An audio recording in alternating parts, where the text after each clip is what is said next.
Bonjour à tous. Nouvelle conférence call de rentrée parce que j'étais en vacances la semaine dernière. Chacun en profite de temps en temps. Il y a une vraie problématique aujourd'hui sur la zone euro. Et alors on parle souvent de Malte, de la Slovénie. Alors ce sont des risques majeurs, importants, un peu comme Chypre d'une certaine manière. Je pense néanmoins, et c'est pour ça que je voulais évoquer cette question, je pense qu'il faut être extrêmement attentif à ce qui se passe en Italie. Parce que clairement en Italie, il n'y a pas de gouvernement, il n'y aura pas de gouvernement, et il y aura certainement des élections à venir, et ça posera probablement un certain nombre de questions. On reviendra dessus tout à l'heure, mais c'est cet aspect-là sur lequel il faut être attentif, parce que la question italienne qu'on a déjà évoquée, mais est une question majeure. Il y a d'autres interrogations. On discutera de tout ça tout à l'heure. En attendant, eh bien, il y a pas mal de données macroéconomiques qui ont été publiées. Certaines sont très préoccupantes, celles qui concernent la zone euro, notamment, et ça rejoint un peu la question précédente, parce que sans croissance, on aura du mal à retrouver une allure positive sur l'environnement de la zone euro. Et puis des chiffres qui sont sortis sur les États-Unis, sur la Chine, sur l'Asie, qui sont parfois meilleurs qui sont généralement meilleurs que ce qu'on observe en zone euro. Mais voilà, on va regarder tout ça. Alors, on est en début de mois, donc il y a eu publication de toute une série d'enquêtes qu'on voit ici sur le graphique.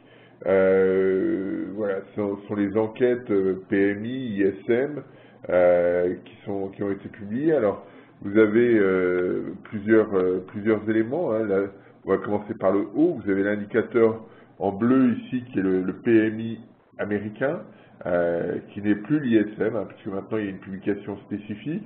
On l'aime bien, enfin je l'aime bien parce que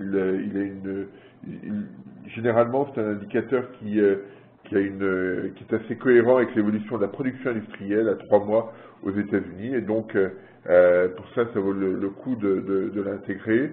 Vous avez en violet ici l'ISM qui est sorti hier après-midi en chute significative, à 2,9 de baisse, passant de 54,2 à 51,3, donc un mouvement significatif. Vous avez l'indicateur BRIC ici en vert, qui ne s'améliore pas malgré l'augmentation du chiffre chinois. Mais en contrepartie, les chiffres brésiliens, indiens et russes sont infléchis, et donc il y a une compensation qui joue et qui fait que la zone BRIC ne joue pas le rôle de leader, le rôle de locomotive qu'elle avait l'habitude de jouer. Donc ça, c'est un aspect important. L'indicateur mondial n'était pas publié encore, mais il se situera probablement un peu en dessous du chiffre de février. Vous avez en orange, et là c'est une bonne nouvelle, c'est le rebond de l'économie japonaise, on le voit en orange ici, qui repasse au-dessus de 50 pour la première fois depuis mai 2012, donc on a un changement qui peut s'opérer. Alors on le verra tout à l'heure dans le détail. Et puis les pays européens, l'Angleterre ici en marron, qui avait chuté très fortement en février, mais qui ne rebondit pas en mars, et puis la zone euro qui reste très dégradée. On l'a ici en bleu. Donc une image toujours très peu enthousiasmante hein, sur l'évolution globale, parce que même les États-Unis, si on regarde l'ISM, ne joue pas le rôle de locomotive, elle donne un sentiment de volatilité. On n'a pas le sentiment, en d'autres termes, qu'il y a une région. C'est toujours un peu la même problématique, mais on la confirme généralement, assez souvent, qui est que le fait qu'il n'y a pas de région qui soit susceptible de tirer l'ensemble vers le haut. C'est ça la vraie problématique du moment, et c'est cette question à laquelle on est confronté quand on regarde la conjoncture. Les chiffres ne permettent pas spontanément d'imaginer des accélérations fortes, durables, soutenables, qui tireraient l'ensemble vers le haut. C'est cette question-là à laquelle on est systématiquement confronté et qui fait la problématique conjoncturelle aujourd'hui. Alors si on regarde par région, vous avez ici les indicateurs en Asie que j'ai mis en moyenne trimestrielle, donc jusqu'au mois de mars, et on voit effectivement une reprise se dessiner, hein, le premier trimestre 2013 qui est en violet, et partout, sauf en Inde, bien meilleur que ce qu'on observait sur les 2 trimestres ou les 3 ou 4 trimestres précédents, si on regarde l'économie chinoise sur l'indicateur market. Donc on a là clairement un signal plutôt favorable sur l'économie asiatique, avec un effet majeur de la Chine un impact majeur de la Chine sur le reste du monde, sur le reste de la zone, pardon. Et ça, ce qu'on voit aussi quand on regarde les indicateurs d'exportation chinoise, on voit que ce sont les pays asiatiques qui tirent les exportations chinoises. Là, on a un peu la même idée, c'est-à-dire que quand l'économie chinoise, et on le voit bien sur l'indicateur market, n'allait pas très bien, eh bien, les autres économies se sont effilochées, et puis le changement de tendance sur l'économie chinoise rebooste l'évolution des autres économies. On le voit quand on regarde les commandes à l'exportation, on a des choses qui rebondissent de façon significative. En d'autres termes, il y a eu la dépendance à la Chine est très forte, et donc la stabilisation de l'économie chinoise est favorable à l'ensemble. Ce qu'on remarque quand même, c'est que sur tous ces indicateurs, tout le monde a envie de s'enthousiasmer, etc., mais ils restent à des niveaux extrêmement faibles, même si l'activité progresse, même si on est à 50 et 51,5 à peu près sur la moyenne trimestrielle en Chine au premier trimestre, hein. On est quand même sur des niveaux extrêmement faibles et il n'y a pas d'effet d'accélération très fort. Et c'est ça le souci. Alors, vous pourriez me dire, l'Inde peut jouer ce rôle, oui, mais l'Inde, la différence entre l'Inde et les autres pays de la région, c'est que l'Inde a une ouverture sur le monde qui est assez faible, et donc l'effet d'entraînement est très réduit. Et donc c'est une problématique, on voit ici, plutôt une problématique indienne s'intéressant aux Indiens, plutôt qu'une problématique indienne ayant un effet de diffusion, de contagion sur le reste de la région. C'est cette problématique-là. Donc on le voit ici, si on regarde les données par mois, on observe bien cette accélération récente sur la Corée en rouge, sur Taïwan, sur le Japon, et puis la dégradation de l'Inde, hein, qui revient à un niveau très faible, aux alentours de 52. C'est une situation qui valide la réduction des taux de la Banque centrale indienne le 19 mars dernier, c'est-à-dire que voilà, il y a une vraie inquiétude sur l'activité. Comme pour l'instant les risques d'inflation sont réduits, eh bien la Banque centrale indienne réduit ses pressions, réduit ses contraintes sur l'activité, et si ça n'évolue pas, il est probable que d'autres mesures de baisse sont à venir, hein. S'il n'y a pas de tension particulière sur l'inflation, il est probable qu'il n'y aura pas de changement il y aura des changements sur la politique monétaire. Alors ce qui est intéressant, c'est ce qui a été évoqué ce matin par Stevens, dont j'ai oublié le prénom, c'est pas Paul, mais j'ai oublié son prénom, qui est le patron de la Banque centrale australienne. J'avais déjà évoqué l'Australie ici sur des problématiques longues de croissance, etc., qui montraient que l'économie australienne ne subissait plus les contraintes des pays occidentaux, hein, qu'elle avait basculé davantage vers l'Asie. Et là, on a une confirmation avec ce propos de dire, c'était cette nuit, on ne baisse pas nos taux parce que les signaux d'activité sont meilleurs, et on peut relier ces propos de Stevens avec ce qu'on observe ici sur la Chine, sur la Corée, sur Taïwan, sur le Japon, parce que la zone naturelle de l'économie australienne, désormais, c'est davantage l'Asie que l'Europe ou les États-Unis. Donc voilà, c'est pour faire un lien et montrer que voilà, cet environnement qui s'améliore a un impact sur les décisions. Alors, Si on regarde en termes de commandes, ce qui est intéressant, c'est que toutes les commandes convergent vers 52. En d'autres termes, c'est ça qui nous importe ici, il n'y a plus de divergence de comportement. Hein. On avait depuis très longtemps des pays qui étaient positifs, d'autres qui étaient négatifs, etc. Là, tout le monde va dans le même sens, et ça, c'est quelque chose qui me semble très, très positif, c'est-à-dire que tout le monde joue le même jeu, tout le monde tire dans le même sens, et on doit imaginer, alors là on a un point, on va regarder ça avec, on va essayer de prendre un peu de recul avec le temps, mais on peut avoir des effets de contagion, des effets d'entraînement qui font que l'économie asiatique se progresse plus rapidement. C'est ce qu'on avait observé par le passé, hein, quand on voit la dynamique asiatique se mettre en place, les échanges s'accentuent, les échanges s'intensifient, ce qui dope l'activité. C'est une des façons de progresser de l'économie asiatique, des économies asiatiques ces dernières années. On est peut-être rentré dans une dynamique de ce type-là. Si c'était le cas, ce serait une très bonne nouvelle pour l'économie de la zone euro, pour l'économie globale d'une manière générale et pour l'économie de la zone euro, puisque on a beaucoup d'exportations vers l'Asie. Donc voilà, et dernier point, eh bien, on a là, ce sont les commandes à l'exportation. Ce qui est intéressant, c'est d'observer ce qui se passe sur le Japon, où on a une progression très nette des commandes à l'exportation. On ne peut pas exclure que ça reflète les changements d'orientation de la politique monétaire mise en place par M.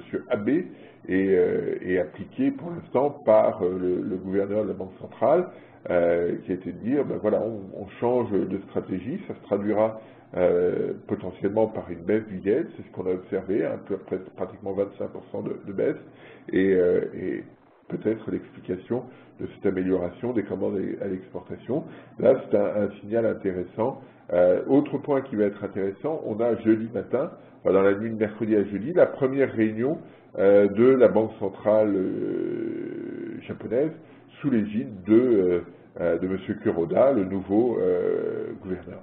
Donc on va attendre avec intérêt et impatience les propos qui seront tenus par celui-ci. Est-ce que ça va changer très vite ou pas beaucoup? Enfin, ça va être intéressant à souligner. Mais là, on a probablement une illustration de l'impact qu'a eu cette baisse du yen sur les commandes. Il y a un changement d'appréhension du Japon et de se dire que finalement le yen pourrait rester durablement plus faible que ce qu'il était. Ça peut avoir des effets d'incitation et c'est ce qu'on observe ici. Donc voilà, c'est ce point-là. Alors globalement sur l'Asie, hein, c'est ce que j'évoquais, on a quelque chose de plus positif, pas spectaculaire, mais de plus positif, ce qui pourrait stabiliser l'économie globale. Et de ce point de vue-là, c'est plutôt favorable.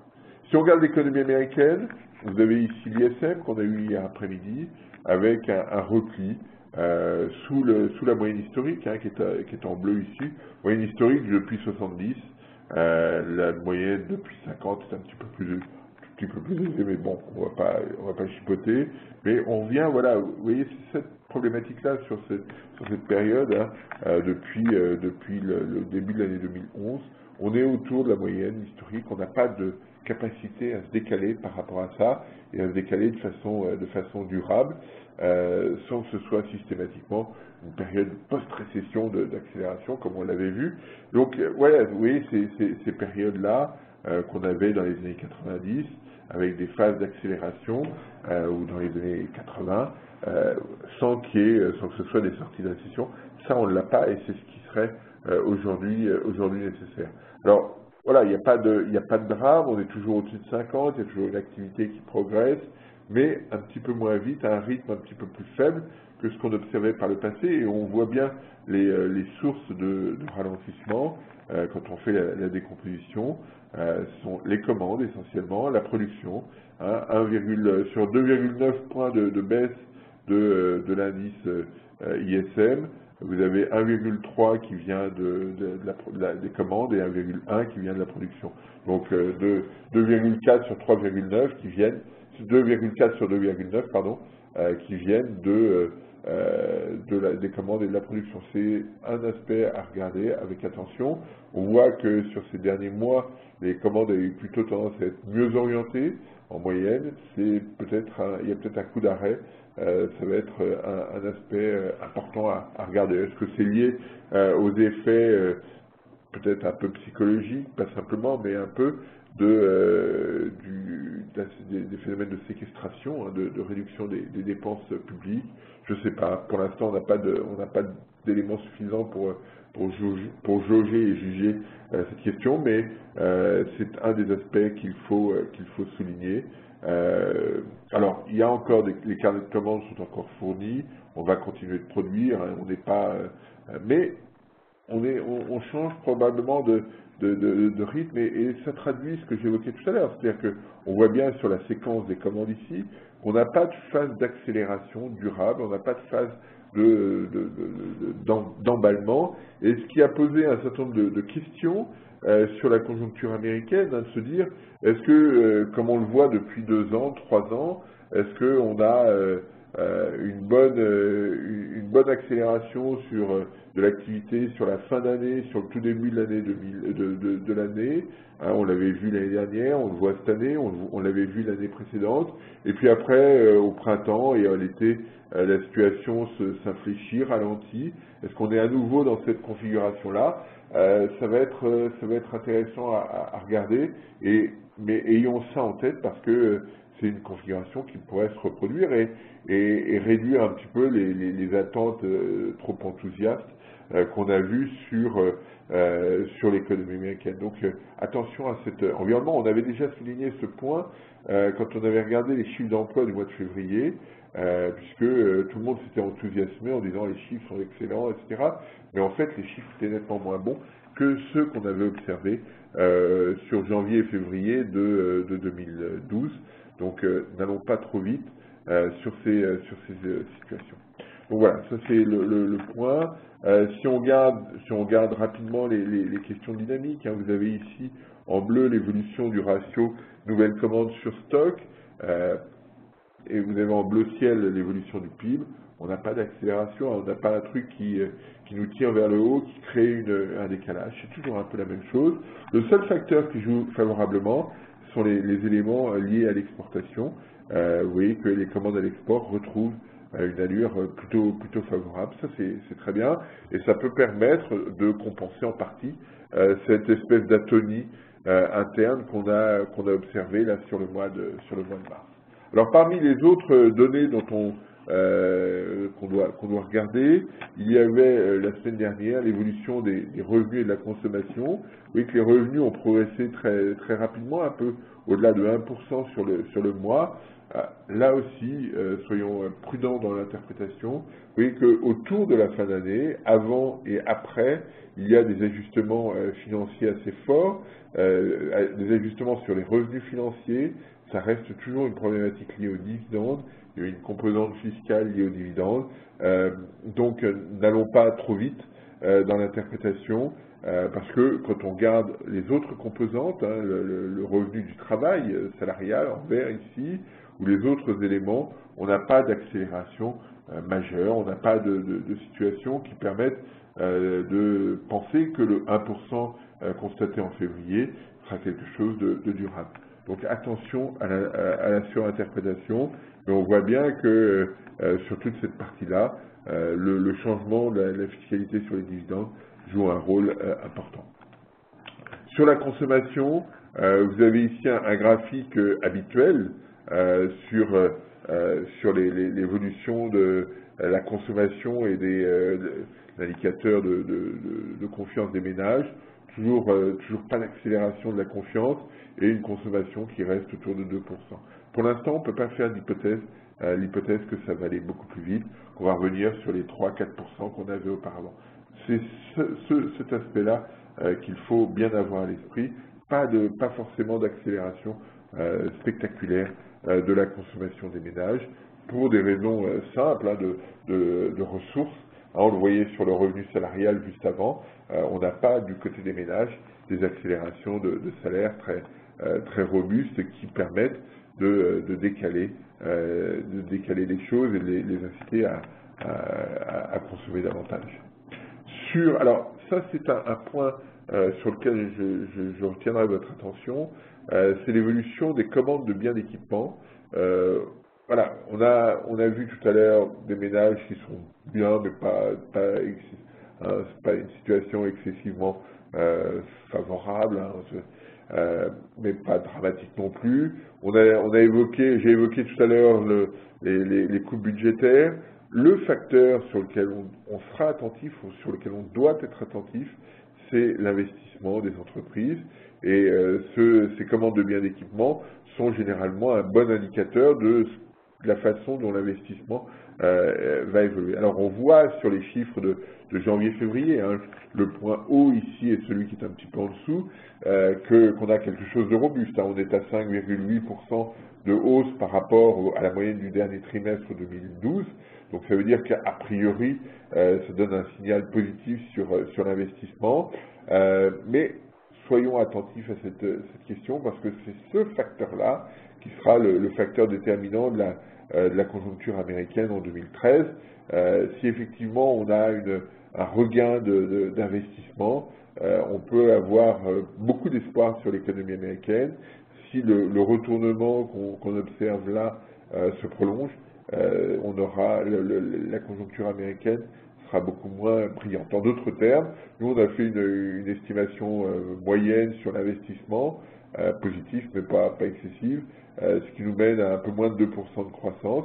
Si on avait effectivement une accélération très forte et durable de l'investissement, on aurait des chiffres plus importants et ça donnerait un signal sur le profil de l'activité, un peu à l'image de ce qu'on avait eu en 91. En 91, après la crise du Golfe, hein, de l'invasion du Koweït, etc., pour ceux qui s'en souviennent, il y avait eu une accélération assez marquée de l'investissement, malgré des consommateurs qui étaient pas très optimistes, etc. Et c'est ça qui avait recalé l'économie américaine sur de bons rails. Est-ce qu'on est dans cette situation-là? C'est vraiment ce qu'on va observer en 2013 et c'est ce facteur-là qui peut faire basculer l'ensemble. Alors, juste un point, regardez ce graphique, ça traduit la problématique cyclique, mais vous avez en bleu, en violet l'ISM, vous avez en rouge l'évolution des commandes de biens d'équipement. Donc, soyons attentifs à ce qui se passe du côté de l'ISM. Si on avait de mauvaises surprises, clairement, l'investissement ne résisterait pas. Donc, d'où l'intérêt de surveiller avec beaucoup d'attention ce qui se passe dans cette enquête ISM aux États-Unis. Donc voilà, c'est ces éléments-là que je voulais évoquer. Deux, trois choses encore sur l'économie américaine. On a évoqué tout à l'heure l'indice de confiance des ménages du Michigan. On a eu également celle du Conference Board, qui était un peu en baisse, alors que celle du Michigan était mieux orientée. Mais deux indicateurs nous intéressent dans cette enquête du Conference Board. C'est la perception de l'emploi. On est alors sur la période, hein, depuis 78, on regarde l'évolution centrée et réduite de l'indicateur rouge, qui est comment je perçois le marché du travail aujourd'hui. Est-ce que c'est mieux? Est-ce que c'est moins bien? Et on est toujours dans cette période de moins bien. Et il n'y a pas d'amélioration brutale et trop rapide de cet indicateur. Donc les ménages sont toujours prudents sur l'évolution du marché du travail. Et la courbe bleue, c'est celle de comment percevez-vous l'évolution de l'emploi à 6 mois.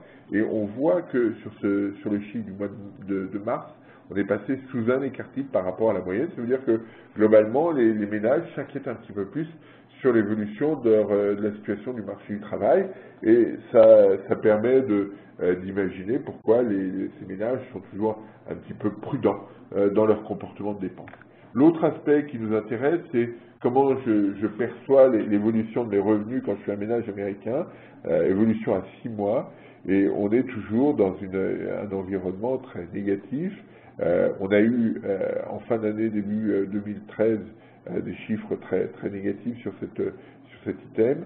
on reste toujours sur des bases très réduites, très limitées, et qui traduit bien l'interrogation qu'ont toujours les Américains sur la façon dont la situation va évoluer, toujours cette incertitude. Et on voit bien que depuis 2008, on a changé de régime. Alors est-ce qu'on va revenir, est-ce qu'on va rester dans cette situation-là, ou revenir sur un régime qui était celui qu'on avait depuis 78 jusqu'en 2008? Voilà, ça va être une vraie problématique, mais pour l'instant, on reste sur quelque chose de dégradé. Regardons ce qui se passe sur la zone euro. Je bois un petit coup d'eau. Voilà, ce sont les indicateurs ISM du secteur manufacturier qui ont été publiés ce matin. Premier constat, très simple, pas un pays de la zone euro sur ces enquêtes ne dépasse désormais le seuil de 50. En d'autres termes, il n'y a pas un pays qui, sur le secteur manufacturier, soit en progression sur le mois de mars. C'est quelque chose de significatif. Même l'Irlande est en phase de ralentissement de son activité via cet indicateur. Donc là, il y a quelque chose sur lequel on doit être forcément très attentif, parce que voilà, l'économie de la zone euro s'affaiblit. Alors, quand on regarde les graphiques, hein, si on regarde un peu dans le détail, l'économie irlandaise en vert passe à 48 et quelques. L'économie allemande qui est en rouge ici, qu'on voit à peine, qui était au-dessus de 50 au mois de février, est retombée à 49. C'est pas dramatique, mais clairement, on n'est pas dans une phase d'accélération. C'est ce qu'on imaginait, c'est ce qu'on voyait sur les indicateurs du secteur manufacturier dans l'enquête IFO. Ce secteur manufacturier qui avait été fort, et on l'avait observé ici aussi, eh bien, montrait quelques signes de fébrilité.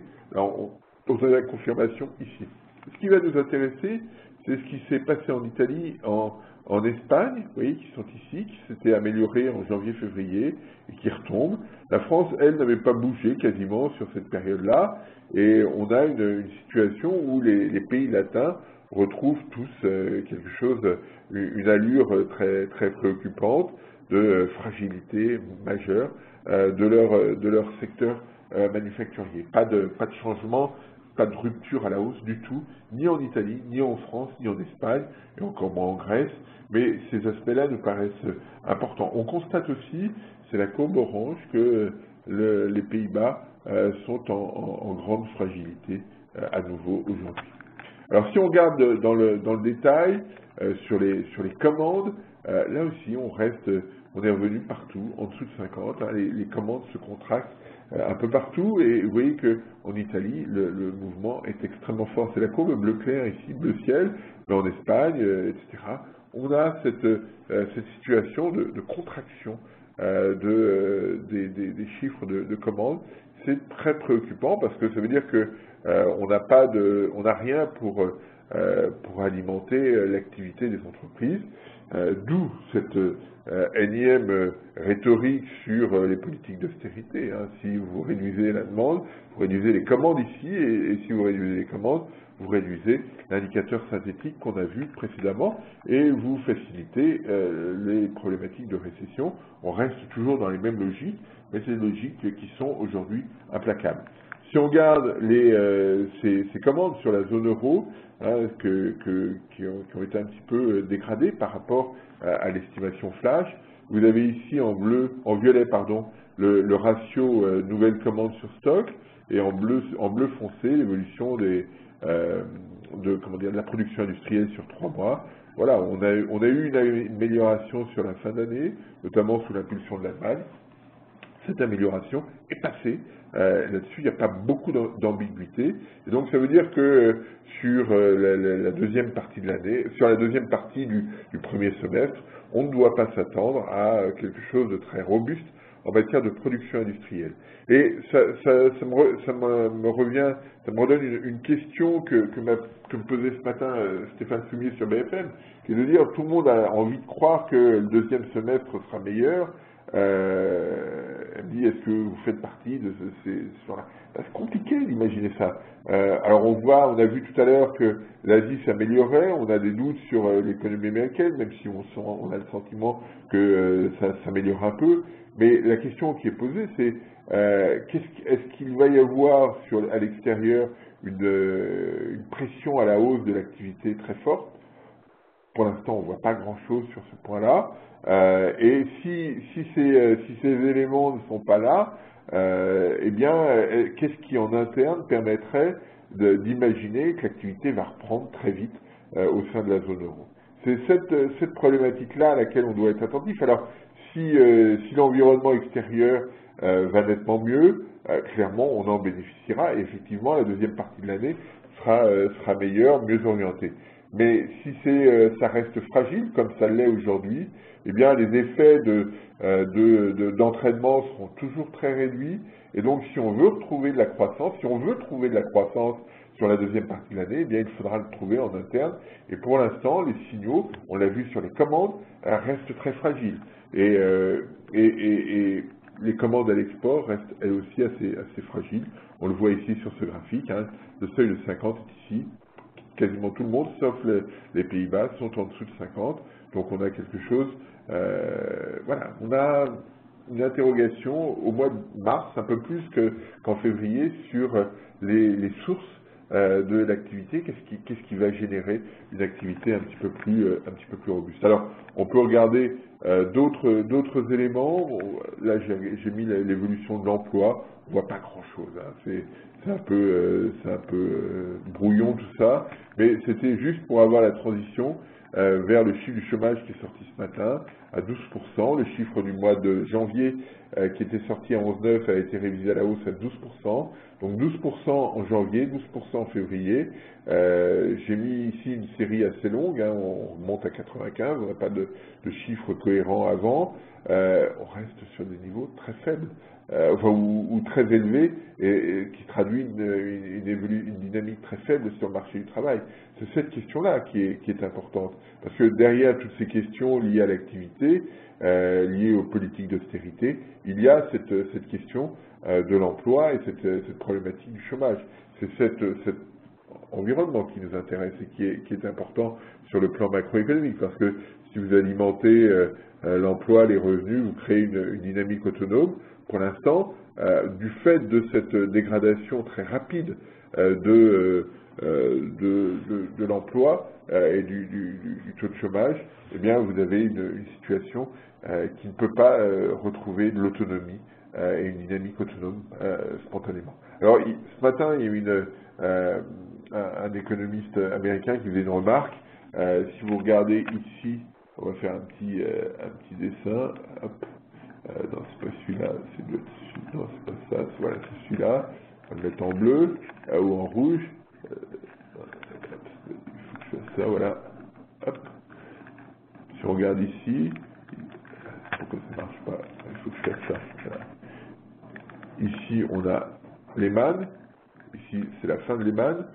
Ça fait 2,4%, calculait-il. Je reprends ces chiffres hein, de tête, d'augmentation. Ça fait à peu près ça, oui, 2,5%, 2,4%. Et ici, vous avez le début de la crise de la zone euro. On est à 2,1% de hausse déjà. Donc, on a les deux étapes de la hausse et on ne peut pas exclure que la crise de la zone euro dépasse l'impact en matière de chômage de la crise Lehman. C'est un des points préoccupants quand même de cette situation. Voilà. Autre point sur... Alors ça c'est le détail par pays. On voit, c'est ça qu'à l'exception de l'Allemagne qui est en rouge, et un peu de la Belgique éventuellement, toutes les autres zones sont soit en dégradation légère, les Pays-Bas, l'Autriche, la France, l'Italie. L'Irlande s'améliore mais à des niveaux qui sont extrêmement élevés, le Portugal, l'Espagne et la Grèce. On a cette dégradation très significative et on ne peut pas faire l'hypothèse qu'au regard des chiffres, des enquêtes qu'on a eues ce matin, on puisse imaginer spontanément que ces éléments vont se retourner. On a d'ailleurs eu la semaine dernière, je pense au marché allemand, des chiffres sur le marché du travail allemand avec une dégradation significative du nombre de chômeurs. Hein. Là, il y a eu une hausse du nombre de chômeurs qui a été significative. L'embellie qu'on a vu à la fin de l'année sur le marché du travail est peut-être temporaire. ça va être à regarder de façon attentive, mais voilà, on n'a pas ici une image qui permette de spontanément d'enthousiasme ou d'optimisme sur la capacité de l'Europe à créer une dynamique autonome. Sur la France, quelques chiffres, parce qu'on a eu le détail des chiffres du PIB sur le 4e trimestre, le taux d'épargne, etc. D'ailleurs que j'ai pas mis, mais je suis en train de travailler un papier sur le blog là-dessus. Mais pour démarrer, je reprends une présentation. La semaine dernière, Krugman, sur son blog du New York Times, a fait une chronique très simple, très courte, en disant, si on prend le PIB par tête de l'Europe à 12, donc format un peu réduit, mais avec les principaux pays européens, qu'on regarde l'évolution de l'activité dans les années 30, eh bien, le PIB par tête en 1935 était supérieur au PIB par tête projeté qu'on peut avoir pour 2013. En d'autres termes, en utilisant le PIB par tête de la zone euro ou de l'Europe, de mémoire, et en faisant une projection sur 2013, en utilisant les projections de la Commission européenne sur 2013, eh bien, Krugman nous dit le PIB par tête de la zone euro est plus faible en 2013, si on prend une base 100 en 2007, qu'il ne l'était en 35 avec une base 100 en 1929. Ça, bon, alors après, il part sur les problèmes de politique d'austérité, et je me suis dit, est-ce que si on fait la comparaison avec la France, est-ce qu'on a la même situation, est-ce que les choses sont comparables? Alors j'ai repris la même méthodologie, hein, j'ai mis une base 100 en 29 pour la courbe rouge ici, jusqu'en 35, j'ai pris une base 100 en 2007 et j'ai pris là aussi la projection sur du PIB par tête de la Commission européenne jusqu'en 2013. Donc 2012 on les a eus, hein, on a eu des chiffres et donc on voit là très clairement qu'on est sur des dynamiques qui sont inversées, enfin qui ne sont pas celles de l'Europe, en raison principalement des politiques déflationnistes mise en place par le gouvernement de l'époque, qui s'était traduit par une contraction de l'activité qu'on voit ici de manière un retournement qui était significatif. Hein, si on veut regarder l'Europe à l'époque, l'Europe avait une allure plutôt comme ça. Hop, si on veut prendre un petit peu de mal, voilà, avec quelque chose qui avait plutôt cette forme-là, alors que la France, elle, avait plutôt tendance à chuter sur la période. Et puis pour la comparaison, j'ai mis 92 et j'ai mis 74 après le premier choc pétrolier. Vous voyez qu'on n'est pas du tout sur les mêmes, sur des logiques similaires. Faire le parallèle avec 92-98 en disant on va reprendre de l'activité. Non, ça marche pas. Le premier choc pétrolier, on en était sorti beaucoup plus vite qu'on ne sort de cette situation sur la conjoncture actuelle. Donc on voit bien ici une vraie préoccupation. Alors, en regardant un petit peu plus près, en regardant les chiffres publiés, vous avez ici l'évolution du pouvoir d'achat par unité de consommation. Alors je l'ai mis en indice, j'ai reconstitué les indices, et vous voyez que on a une vraie problématique depuis 87, c'est un graphique que j'ai déjà présenté, mais qu'il est toujours important d'avoir à l'esprit. C'est-à-dire qu'on a eu de 84 jusqu'en 2008 une progression robuste, même s'il y a quelques points d'arrêt ici en 92-94, du pouvoir d'achat. Et on voit que depuis 2007, depuis l'été 2007, eh bien, le pouvoir d'achat stagne et a baissé sur la fin de l'année 2012. On avait quelque chose un peu similaire sur cette période-là, au début des années 80. Et je pense que, je l'ai souvent évoqué, mais il y a un parallèle qui peut être significatif. Alors, quand vous avez une baisse du pouvoir d'achat de la sorte, quand la consommation... Alors, vous devez arbitrer, hein, vous avez une situation où vous ne pouvez pas dépenser autant, donc comme vous êtes obligé d'arbitrer, vous réduisez un peu votre consommation, c'est ce qu'on a eu sur le dernier trimestre, et vous faites l'ajustement sur l'épargne, d'où la baisse significative du taux d'épargne au quatrième trimestre. J'ai plus le chiffre exact en tête, mais la baisse est significative. Vous l'aurez sur le papier du blog qui sortira bientôt. Alors là-dessus, Brigitte saute sur l'occasion. Que penses-tu de l'idée de débloquer l'épargne salariale pour consommer? Deux choses. On voit bien l'intérêt que ça peut avoir, indépendamment du fait qu'on appartienne à un groupe qui est très actif sur l'épargne salariale, mais on voit bien l'intérêt que ça peut avoir de dire ben, ça peut générer davantage de consommation. Ça, c'est la première remarque, et c'est effectivement ce qui est mis en avant. Les expériences passées, ceci étant, ne sont pas toutes très favorables, hein, ne traduisent pas forcément ça, pour une raison simple, c'est que, et c'est ma deuxième remarque, et c'est la problématique qui est posée aujourd'hui, c'est que les ménages, on peut leur dire, on vous dégage de l'épargne salariale. Si vous avez le sentiment que cette baisse, cette capacité, ces ressources supplémentaires ne reflètent qu'un trou d'air passager, ok, ça permet d'éviter tout comportement divergent, ça peut être une bonne idée. Si par contre vous avez le sentiment que la situation ne va pas spontanément s'améliorer, le risque c'est que ça ne sert pas à grand chose. Le risque c'est de décharger les comptes sur des entreprises d'épargne salariale, de réduire l'épargne, mais si les conditions ne sont pas réunies pour avoir un effet d'entraînement, on risque de faire un coup d'épée dans l'eau, et ça pose un vrai problème. Autre question de Brigitte. Des idées plus en faveur d'une orientation de l'épargne vers les entreprises ne serait-elle pas meilleure dans le contexte actuel? Alors c'est ce qui a été proposé ce matin par Karine Berger dans son rapport sur l'épargne, en disant qu'en d'ici 2017, il fallait réorienter 100 milliards d'euros vers le financement des entreprises, avec des sortes de comptes d'assurance vie en unité de compte à voir. L'épargne salariale, enfin, la problématique de la réorientation de l'épargne, c'est que c'est une question, c'est une très vieille question, c'est-à-dire que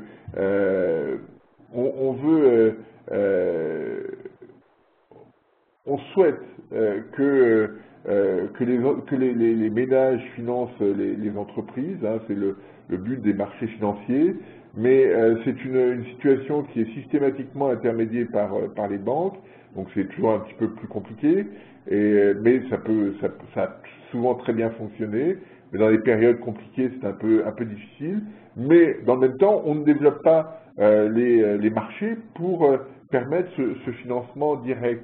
Et on passe systématiquement par des institutions déjà existantes du type BPI ou autres qui existaient avant mais qui fonctionnaient de la même façon. Et donc on intermédie systématiquement cette question.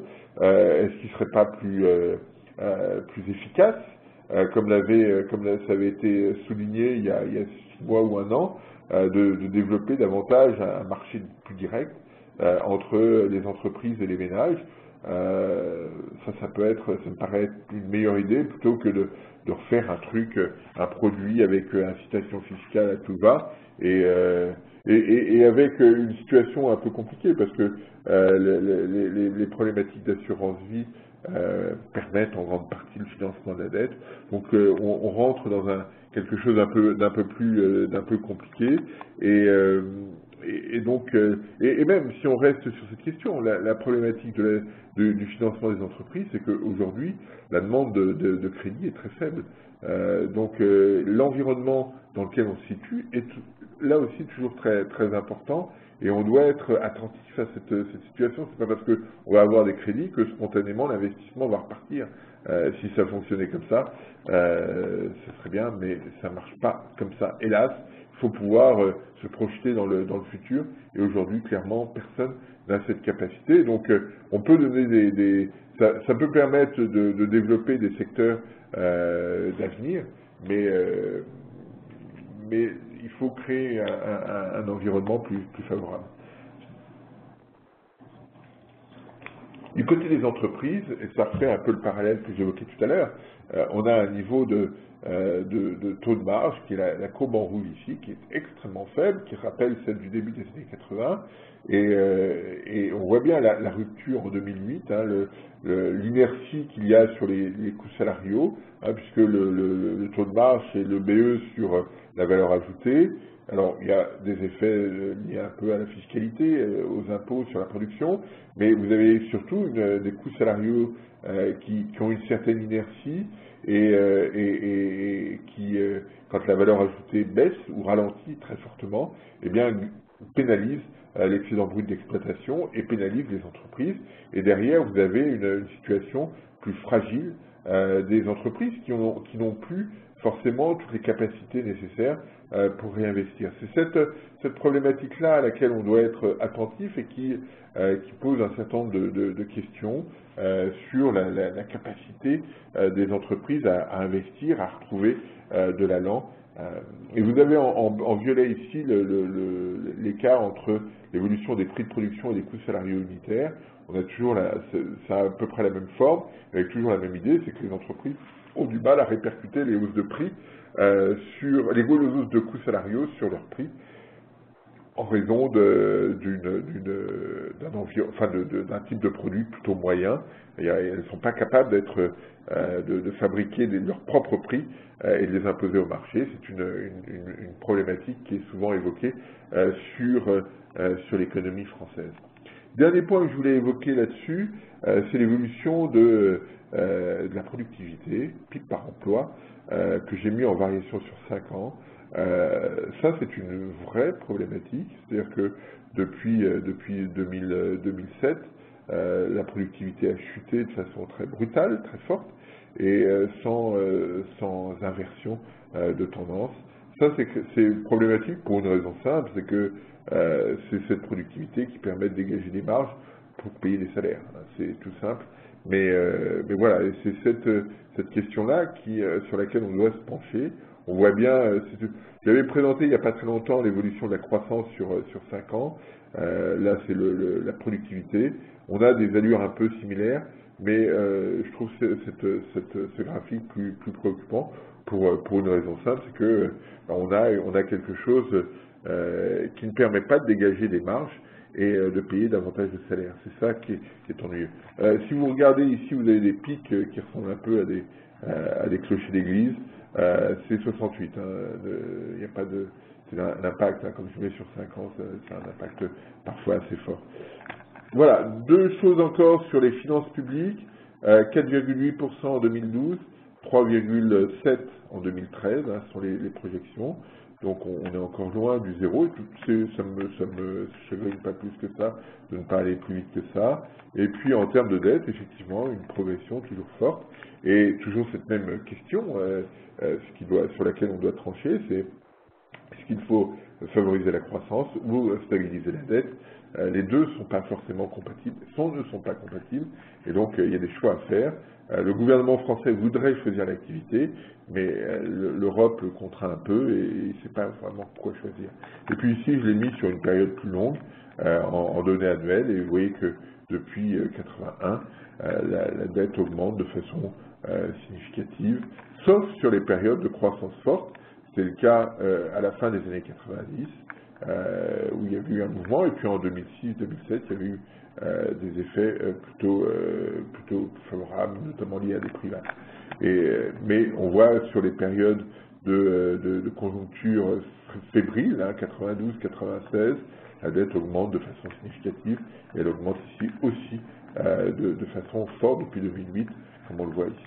Voilà ce qu'on pouvait évoquer. Alors, sur les questions européennes, je reviens sur cette problématique qui est essentielle. C'est-à-dire que l'Europe aujourd'hui, la zone euro aujourd'hui, a un certain nombre de fragilités alors on l'a vu sur Chypre. Alors juste un mot sur Chypre, parce qu'on ne s'est pas vu la semaine dernière, mais juste un point quand même intéressant parce qu'on a vu ce matin, et j'ai été interrogé là-dessus, sur le fait que le président chypriote voudrait faire de Chypre un casino. Juste, je regarde le graphique ici, la légende pour 2011, le chiffre, etc. C'est pas la bonne. Hein.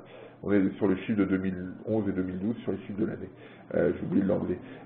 Oui, le président chypriote voulait faire de Chypre un casino. Alors ça validerait le propos de Moscovici disant que c'est une économie casino. Là, on rentrerait directement dedans. Alors pourquoi, comment pourquoi? Bien parce que, vous savez, dans l'économie chypriote, il y avait deux éléments majeurs, l'ombrelle de la zone euro et les flux de capitaux russes.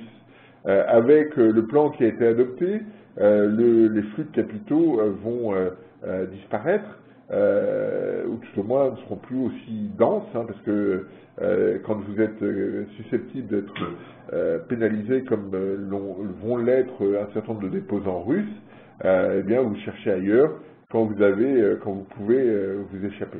Et clairement, ils vont chercher ailleurs qu'à Chypre.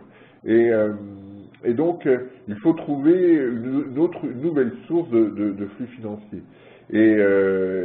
Parce que sinon, l'économie chypriote, ce sera du tourisme et un peu d'agriculture. Hein. Il n'y a pas grand-chose d'autre. Et donc, comme les flux financiers ont eu un rôle majeur, la dynamique du secteur bancaire et financier a eu un rôle majeur sur le développement de l'économie chypriote, puisque ça représente, le secteur fait 9% du PIB, c'est 5% en moyenne sur la zone euro, donc vous voyez que c'est quelque chose de fort et qui s'est développé très vite. Eh bien, il faut trouver une substitution, une activité de substitution, et les casinos peuvent en être une, pour essayer de maintenir le niveau de vie des Chypriotes. Le raisonnement est de dire, ben voilà, si on reste sur cette dynamique de flux financiers qui entrent, eh bien on peut peut-être échapper à une récession à la grecque, avec une baisse du PIB de 10 à 20%, faisons large, et donc essayons de trouver ça. Alors ça pose un certain nombre de questions. La première, c'est que il y a toujours un effet de suspicion sur les casinos, d'où vont venir les capitaux. On est proche du Moyen-Orient, est-ce que ce sont des capitaux propres, est-ce que c'est du blanchiment, est-ce que voilà, ça c'est un premier aspect sur lequel, à mon avis, la Commission européenne va être très attentive. Et puis l'autre aspect, c'est de se dire, eh bien, est-ce qu'on doit favoriser une situation où les flux financiers vont à nouveau doper le secteur bancaire et créer des situations qui ne seront pas forcément totalement maîtrisables, comme ça a été le cas ces derniers mois à Chypre, comme ça a été le cas en Islande à une époque, comme ça a été le cas en Irlande, comme ça a été le cas dans d'autres pays. Est-ce qu'on est prêt à avoir cette situation? Probablement pas, et c'est pour ça que je pense que les Européens vont être très attentifs à ces développements chypriotes. Alors, quelles sont les autres sources, les autres risques? Le risque fort reste la Slovénie, sur lesquels on a vu il y a un mois à peu près, des risques, un peu plus d'un mois, des risques politiques. Hein, le gouvernement avait été renversé, il y a des fragilités bancaires, et là-dessus, on a commencé à voir le gouvernement être plus attentif sur ces questions, commencer à prendre les devants, et donc il y a une source de fragilité ici qui n'est pas spectaculairement importante, mais qui n'a pas du tout la taille de ce qu'on observe à Chypre, par exemple, mais sur lesquels on doit être attentif. Et s'il y avait un risque, probablement que il y aurait une aide. Et la question qui serait posée quand même sur sur la Slovénie et de savoir qui serait le financier externe. Hein, je rappelle que sur la Grèce, il s'agissait des détenteurs de la dette grecque. Sur Chypre, sur les détenteurs de dépôts étrangers, enfin des étrangers, des détenteurs de dépôts importants, hein, puisque la plupart des détenteurs de dépôts très importants, supérieurs à 100 000 euros à Chypre étaient étrangers. Qu'est-ce qui va faire l'ajustement en Slovénie s'il y a une crise? Donc ça va être le point à souligner. Est-ce que on est proche d'une crise en Slovénie? Pas sûr que ce soit l'élément majeur aujourd'hui.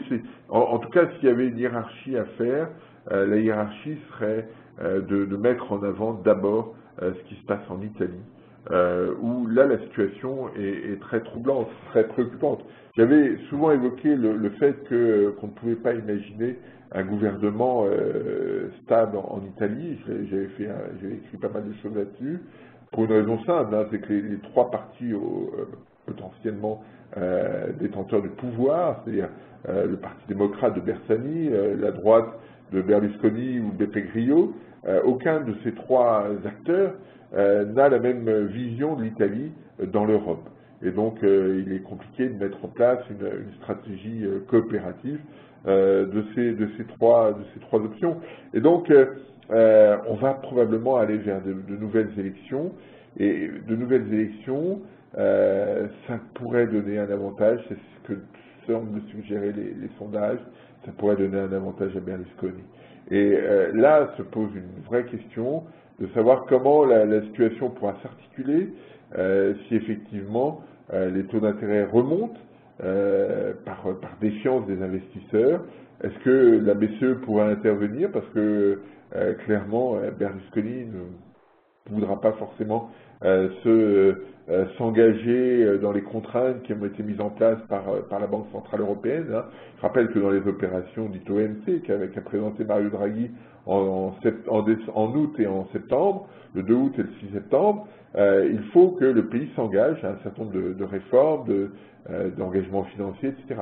Est-ce que pour que la BCE achète ses dettes, est-ce que l'Italie sera prête à ça? Peut-être pas. Est-ce que l'Italie sera prête à jouer sur les bordures de la zone euro, voire à basculer?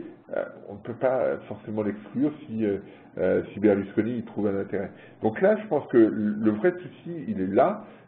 C'est pas de gouvernement en Italie et une situation qui devient préoccupante et sur laquelle le président Napolitano semble ne pas avoir de solution. Alors il a nommé des experts pour réfléchir à ces questions, mais pour l'instant on n'a pas grand-chose. Et le risque majeur, il est là.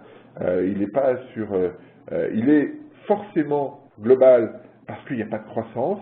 Hein, c'est un des éléments forts et importants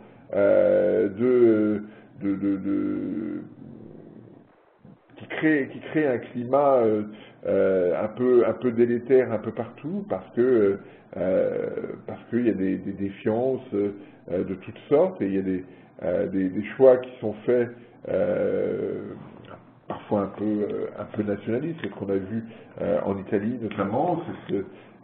Et donc attention à ces choses-là. Ça c'est le point important. Hein. Tant qu'on n'a pas de croissance, on ne pourra pas faire l'hypothèse que la crise européenne est résolue. Et derrière cela, eh bien, vous avez ces problématiques politiques. On le voit en Slovénie, mais on le voit surtout en Italie, où le poids de l'Italie est quand même quelque chose de majeur et qui pourrait poser un problème. Réjeanne me pose la question, il y a eu 26 gouvernements en Italie depuis 1980, le risque politique est-il vraiment le risque majeur en Italie? Oui, parce que Berlusconi a fait campagne sur l'euro, Beppe Grillo a fait campagne sur l'euro ou contre l'euro. C'est un enjeu majeur, c'est une situation jamais jusqu'à présent les gouvernements italiens ne remettaient en cause l'appartenance à l'Europe et à la zone euro. On pourrait rentrer dans cette logique-là, et c'est ça qui, sur le point sur lequel il faut être attentif, Parce qu'aujourd'hui, l'Italie a connu 6 trimestres de récession. Probablement que les 2 premiers trimestres de 2013 seront en récession, peut-être même les autres, mais pour l'instant, c'est dans cette hypothèse-là. Et si les taux sont aujourd'hui, ils sont à 4,70, si Berlusconi arrive, les taux probablement vont remonter un peu. On ne peut pas imaginer qu'il puisse y avoir une sortie de récession rapide. Et donc, on rentre dans des situations où le pouvoir, et on a le sentiment que Berlusconi n'hésiterait pas forcément sur ce plan-là, le pouvoir peut prendre des décisions radicales, et là, c'est cet aspect-là qui me préoccupe. J'espère qu'on n'arrivera pas à cet environnement, parce que ce serait l'éclatement de la zone euro et probablement de l'Union européenne. Donc c'est pour ça que cette question est majeure. Malte, Chypre ou la Slovénie, c'est ennuyeux, mais ça ne fait pas sauter la zone euro ou l'Union européenne. L'Italie peut le faire, et c'est ça qui... tous les gouvernements italiens ont sauté sur des problématiques internes.